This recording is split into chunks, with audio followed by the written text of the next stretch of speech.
एक पिता अपनी 4 वर्षीय बेटी मिनी से बहुत प्यार करता था, बहुत प्रेम करता था। ऑफिस से लौटते वक्त हर रोज उसके लिए तरह तरह के खिलौने और खाने पीने की चीजें लाता था।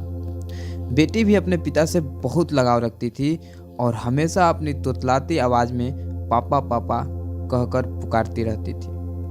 दिन अच्छे बीत रहे थे कि अचानक एक दिन मिनी को बहुत तेज बुखार हुआ।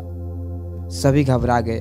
वे दौड़े, भागे, डॉक्टर के पास गए, पर वहां ले जाते मिनी की मृत्यु हो गई। परिवार पे तो मानो पहाड़ ही टूट पड़ा और पिता की हालत तो मृत व्यक्ति के समान हो गई। मिनी के जाने के हफ्तों बाद भी वे ना किसी से बोलते ना बात करते, बस रोते ही रहते। यहाँ तक कि उन्होंने ऑफिस जाना भी छोड़ दिया और घर से निकलना भी बंद कर दिया। आस पड़ोस के लोग और नाते रिश्तेदारों ने उन्हें समझाने की बहुत कोशिश की, पर वे किसी की ना सुनते। उनके मुख से बस एक ही शब्द निकलता, मिनी। एक दिन ऐसे ही मिनी के बारे में सोचते सोचते उनकी आंख लग गई और उन्होंने एक स्वप्न देखा। उन्होंने देखा कि स्वर्ग में सैकड़ों बच्चियां परी बनकर घूम रही हैं और सभी सफेद पोशाक पहने हुई है और हाथ में मोमबत्ती लेकर चल रही है। तभी उन्हें मिनी भी दिखाई दी। उसे देखते ही पिता बोले, मिनी मेरी प्यारी बच्ची, सभी परियों की मोमबत्तियां जल रही है, पर तुम्हारी मोमबत्ती बुझी क्यों है? तुम इसे जला क्यों नहीं लेती?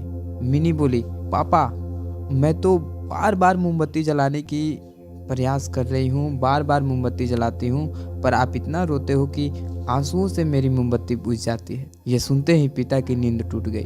उन्हें अपनी गलती का एहसास हो गया। वे समझ गए कि उनके इस तरह दुखी रहने से उनकी बेटी भी खुश नहीं रह सकती और वह पुनः सामान्य जीवन की तरफ बढ़ने लगे।